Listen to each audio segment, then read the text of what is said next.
Have you ever thought about speedrunning a video game? Have you ever thought, man, this looks really cool, I think I could get into that, but you're just a little bit too intimidated?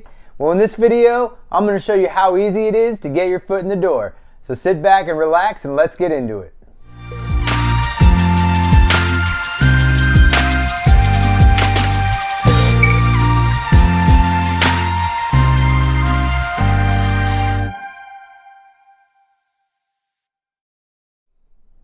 What's up everyone, my name is Quinn Noble, aka Silverhawk, and recently on my channel I submitted a speedrun to speedrun.com of Super Mario Bros. In just under 7 minutes and they accepted it. So it was my first acknowledged record in the speedrunning world. I wanted to get my feet a little bit more wet, so I decided to try another game. So in this video I kind of wanted to share my experience and show you how easy it is just to get your foot in the door in the world of speedrunning. But first, if you're interested in video games, speed running, let's plays, product reviews, top 5 lists, that kind of thing, be sure to hit that subscribe button because I'm putting out new videos every week. So let's go ahead and get into it. Now I'm going to have to give you the disclaimer. I am going to play all the way through this game, so spoiler alert, if you don't want to see the end, then you probably don't want to watch the end, but it is a very short game and there's not a lot to it. Basically, you're a white square named Midnight, and there are 36 shards scattered across the level, and you're supposed to find each one of those shards as fast as you can. I'm playing this on the PlayStation 4. The X button makes Midnight jump. There is a double jump mechanic, and the directional pad moves him left and right. This game is also available for the Nintendo Switch as well as the PC on Steam. One cool concept of the game is that the level changes every time. It's never the same, so it's not as if you can come in here and plan for everything. Basically, the traps stay the same, they just are spread across the level differently.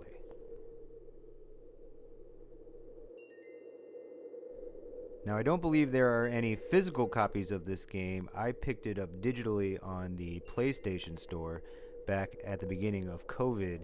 They had a quarantine special and a whole bunch of games were dirt cheap. I think I picked this one up for around $3. Now, if you get hit once, you're dead.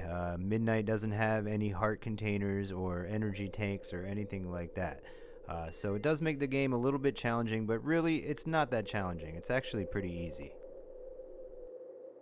Being that the game is so short, it's a good one to put on when you have a couple friends over and pass the controller around while everybody dies. Keeps the energy level exciting for a little bit. Now let me get into my speedrunning experience. This speedrun actually came as an accident. My first speedrun was Super Mario Bros. And when I submitted it, they didn't accept it. I honestly sat on it for about 2 years, and when I started to make my YouTube channel, I went back and looked at a bunch of old footage I had, and I decided to try and submit it again. I don't know, I figured I'd get an email or something, but I actually didn't hear back from them. So when I went to go look at the site again later on, I noticed that they had done an entire remodeling of the site, so I decided to submit my run again. And the next day I got a notification saying that my run was accepted. Now there was a lot of gear involved in getting my Super Mario Bros. Run to speedrun.com. I had an HD NES called an AVS Retro USB, and that was going into an Elgato HD capture card. That was going into my computer, which was running a program called OBS.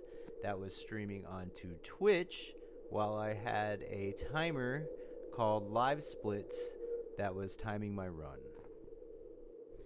Now I know you're probably thinking, I don't have all that gear to speedrun, but that's where this speedrun in particular comes to play. I only needed 3 things. I needed a web browser, I needed a YouTube account, and I needed a PlayStation 4.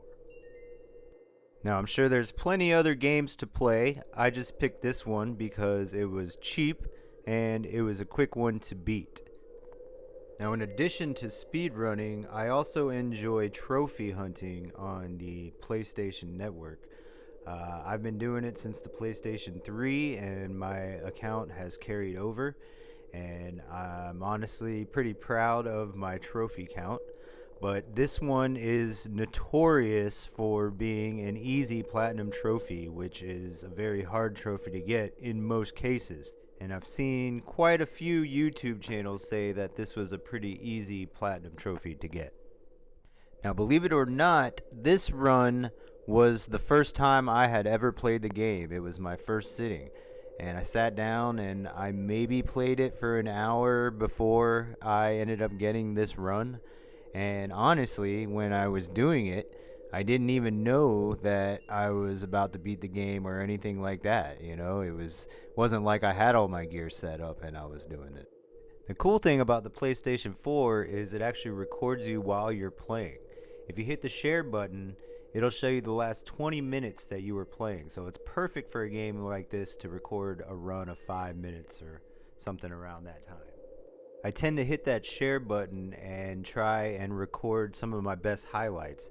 Like in the intro to my YouTube videos, there's a clip of me launching a three-pointer from almost full court and making it, and I captured that the same way with the PlayStation 4.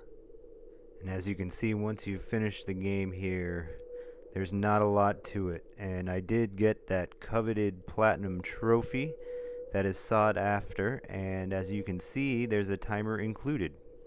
So after I beat this game, I hit that share button and I captured the clip and I uploaded it to YouTube, and then I went to speedrun.com, submitted my run with a link to the YouTube clip, and the next thing I know, I was ranked. And I know what you're thinking.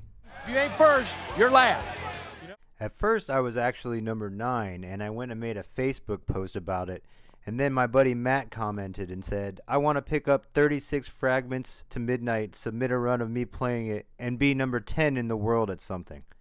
In response to that, Matt, I want to say go for it. I want to see more people up on that list with me. That was kind of my motivation for making this video. Hell, that's been my motivation for making this channel, to find more weirdos out there like me. Now I'm already working on a third speed run for a future video, and if you'd like to get a little sneak preview of that, you can always check out my speedrun.com profile that's down in the description below. If you enjoyed this video, please give it a like, and as always, thanks for watching, and we'll see you next time. Bye-bye.